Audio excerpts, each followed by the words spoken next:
Hey everybody, it's Lon.TV, and it's time once again for your weekly wrap-up, and this week we're going to wrap up the year by looking at my top tech products of 2022. Now, the ground rules for this top list are things that I reviewed over the last year, basically since the last time I did this video, which was around late November of 2021, and these are things that I have reviewed. So there are other technology items out there that I may not have reviewed that are not going to be on this list, but these are the practical items that I think make the cut for being the best of the year. Now, I do want to let you know, in the interest of full disclosure, that a majority of what you're about to see are things that I purchased with my own funds, but there are a couple of things that came in free of charge from the manufacturer, and we'll indicate that as we go along here. All of the opinions you're about to hear are my own. No one is paying for this video, nor is anyone reviewing or approving it before it gets uploaded. So let's get into it now and see what my top picks of the year are.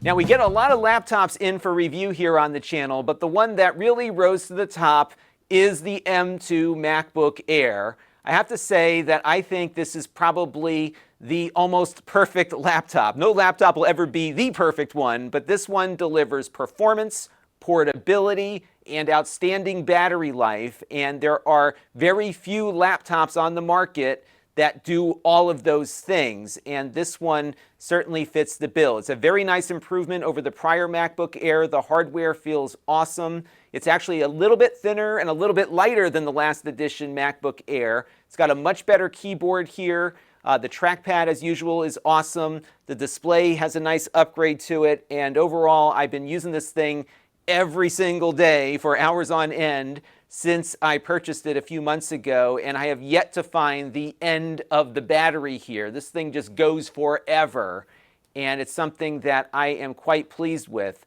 The other thing that's of interest here is that the MacBook Air M2 actually runs Windows on ARM better than most of the ARM Windows laptops do out there. And you can see a couple of videos that I'll put down below in the playlist that demonstrate some of that. And we'll be coming back to some of the virtualization you can do on this machine a little bit later in the year. But all in, if you want a almost perfect laptop, I think this one is it. An honorable mention, though, goes to the ChromeOS Flex installation that you can download from Google. And what this does is it allows you to turn any old laptop into a Chromebook, and it does it fairly well, even on machines that are not certified to run it. I was even able to get it to work on a decade-old MacBook Pro. So definitely check out that video in the playlist to learn more about it.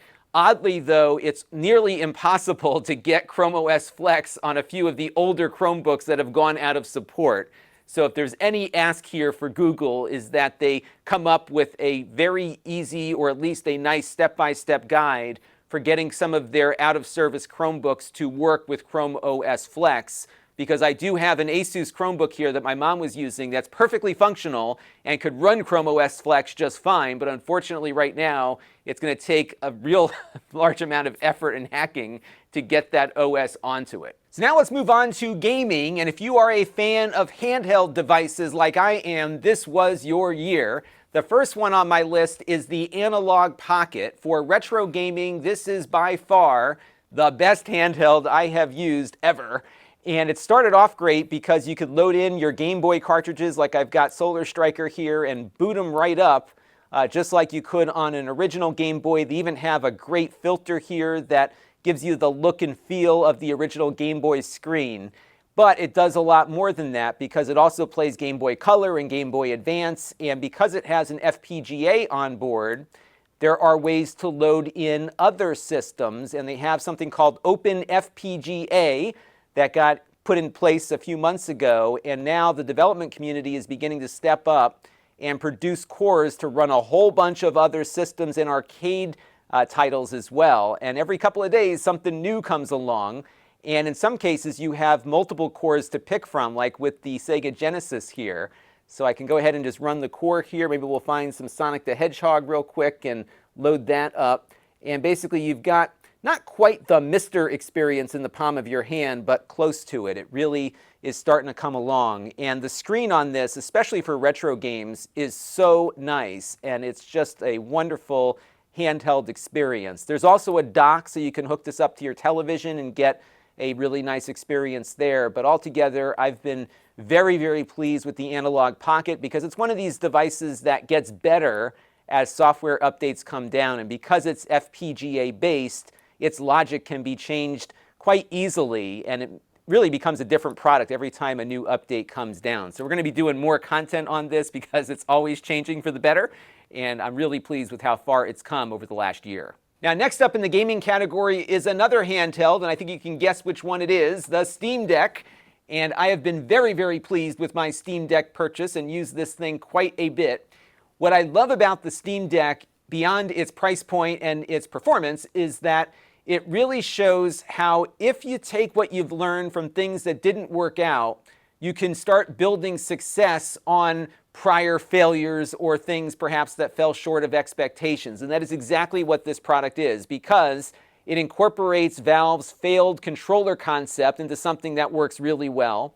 It also incorporates Valve's prior efforts into trying to develop a Linux operating system for gaming.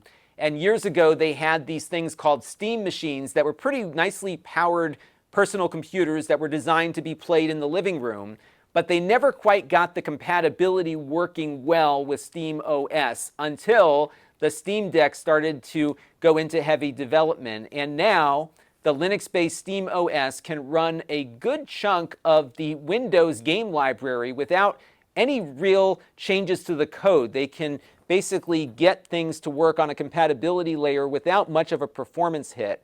And I think if they were a publicly traded company like Google, they would have given up on a lot of these projects years ago, but they stuck with it, and they found the perfect place to put all of those lessons into, and now they've got a hot product that is kind of on its own in the marketplace, at least from major manufacturers, and it's really awesome.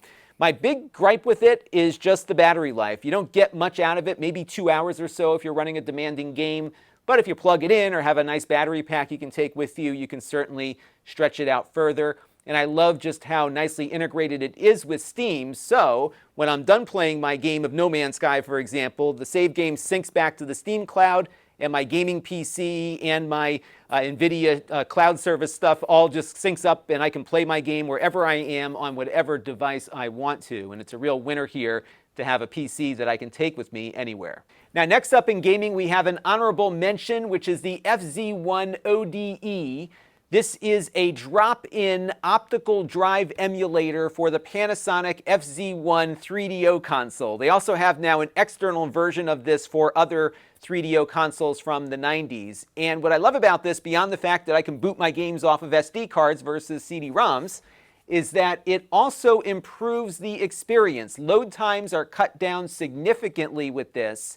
And in addition to that, the games actually play better because the system doesn't have to wait for the CD-ROM to seek to pull in new textures, for example, for some of the 3D models in the games. So the games don't run faster, but they run smoother.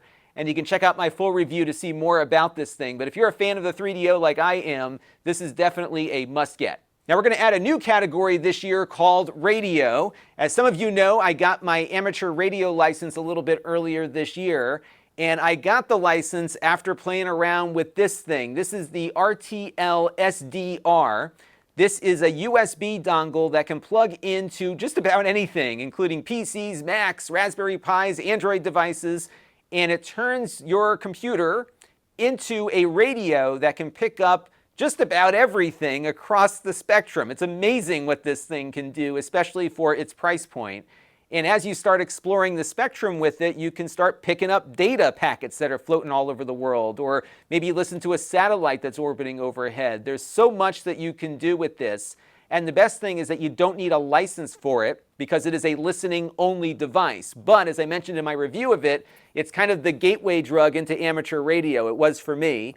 If you're even remotely interested in the radio spectrum, this is definitely something I think you should get. There are a bunch of counterfeits on the market that are not as good, so you definitely want to get this one that I have in my hand. And the color of this is going to change to a black casing, so just be aware of that.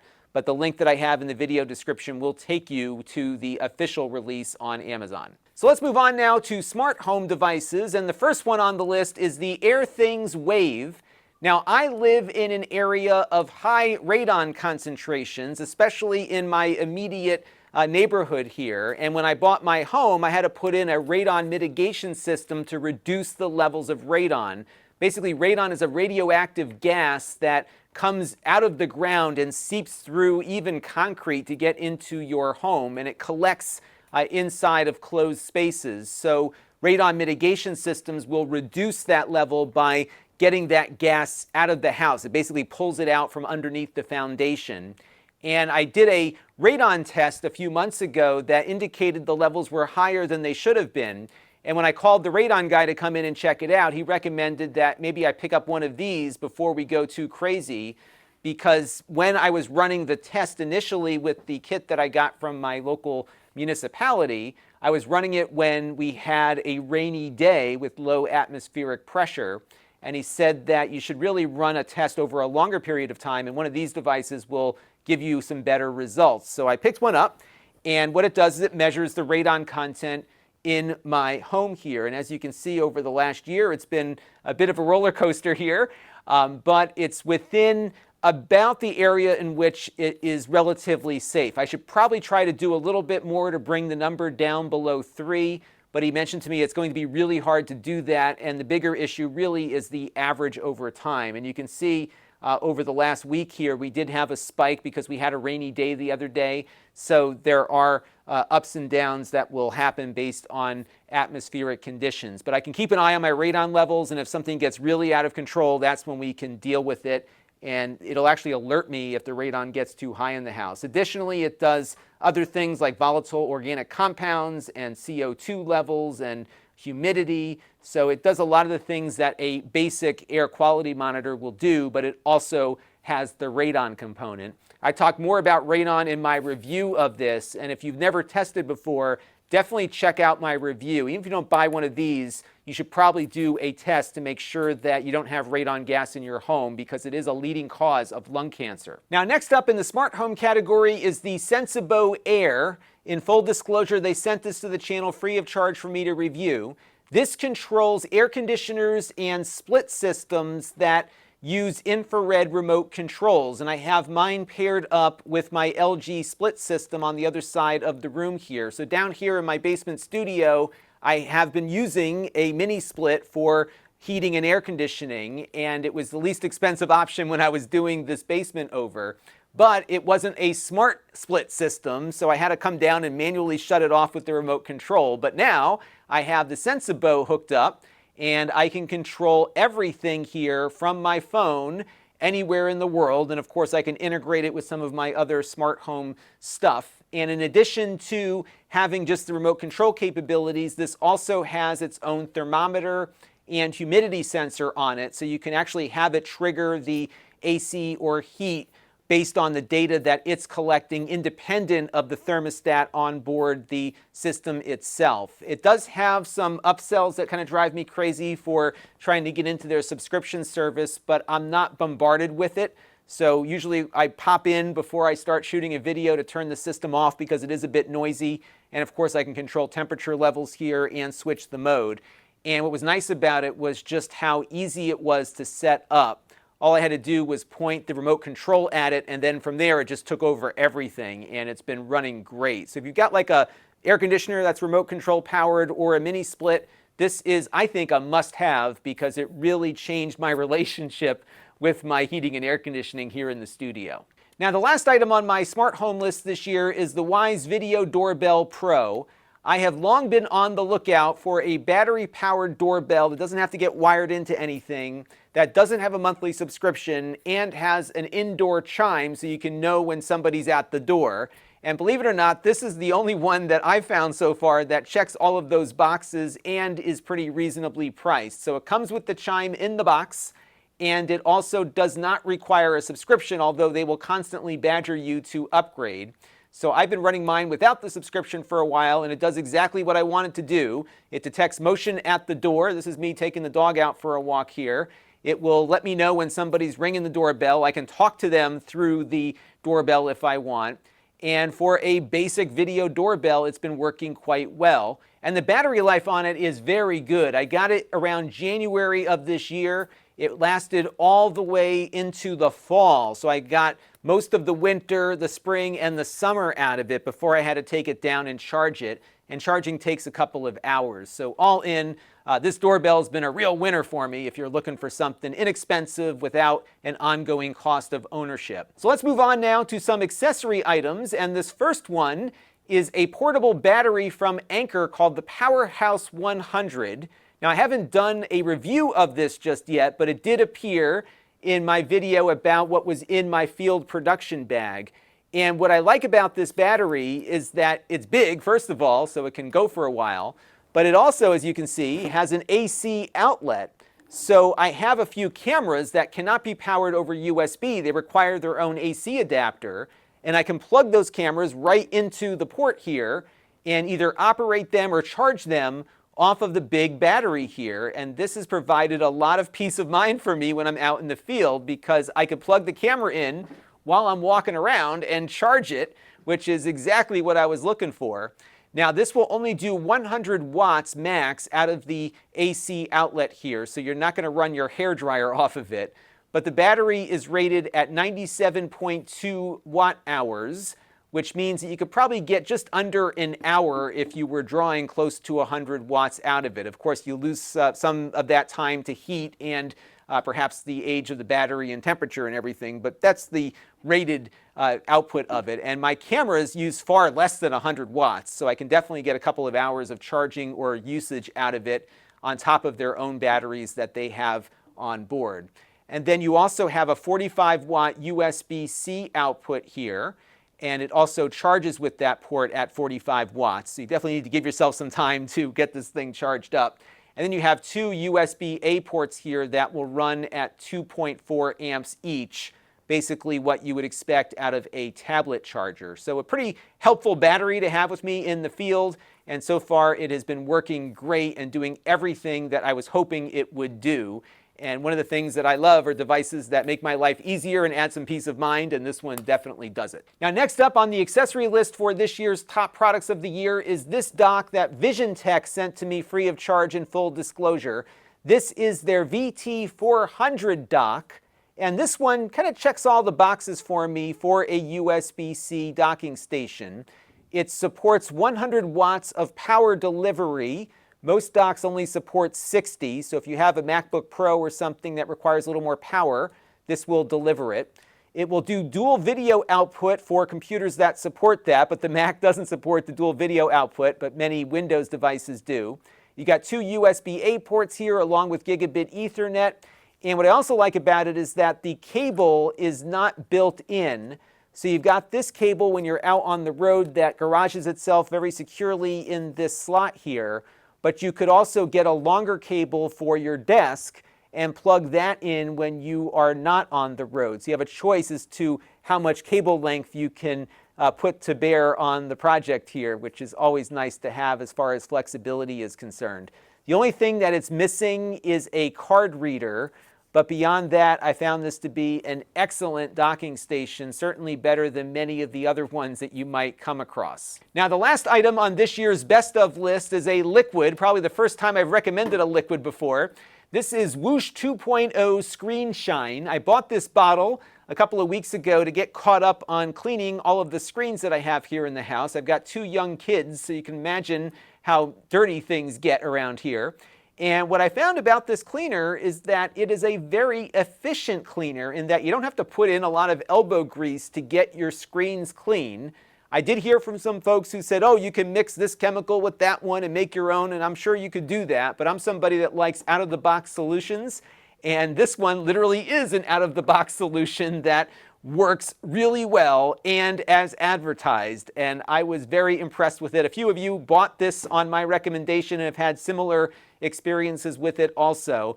I found even my dirtiest screen only needed 2 applications before it got itself clean, and this bottle so far has been working pretty well for me, even though I've used it quite a bit already. I still have a bunch left.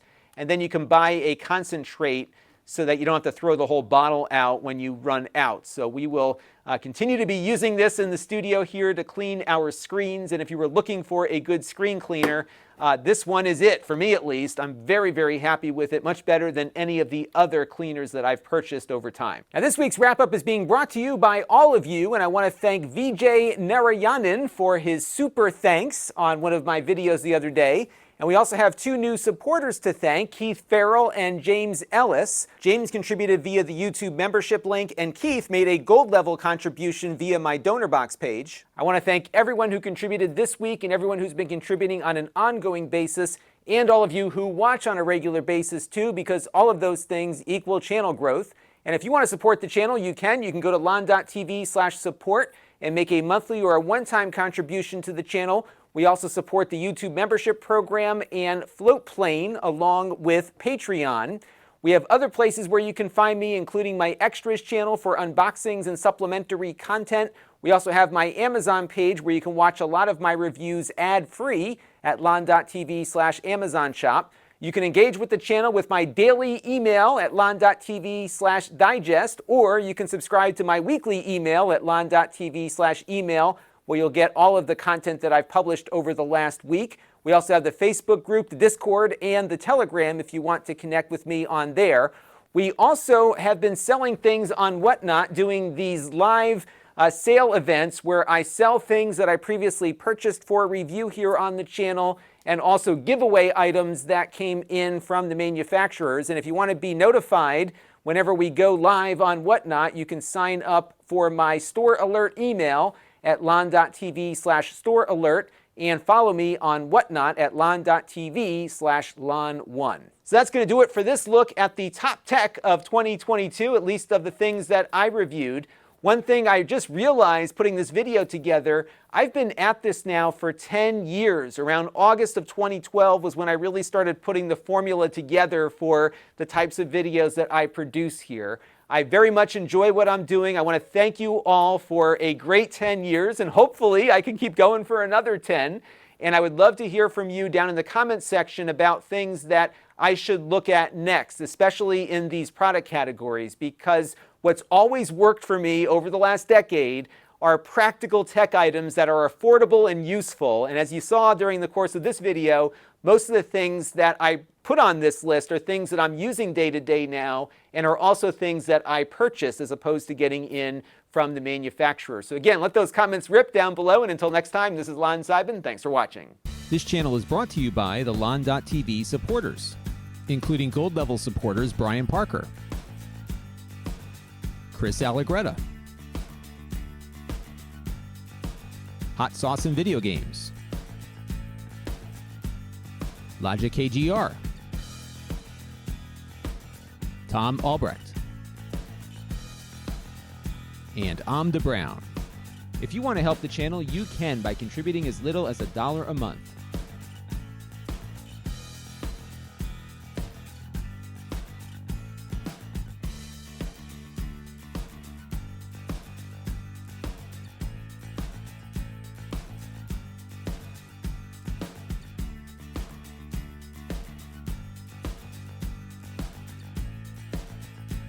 Head over to Lon.TV/support to learn more.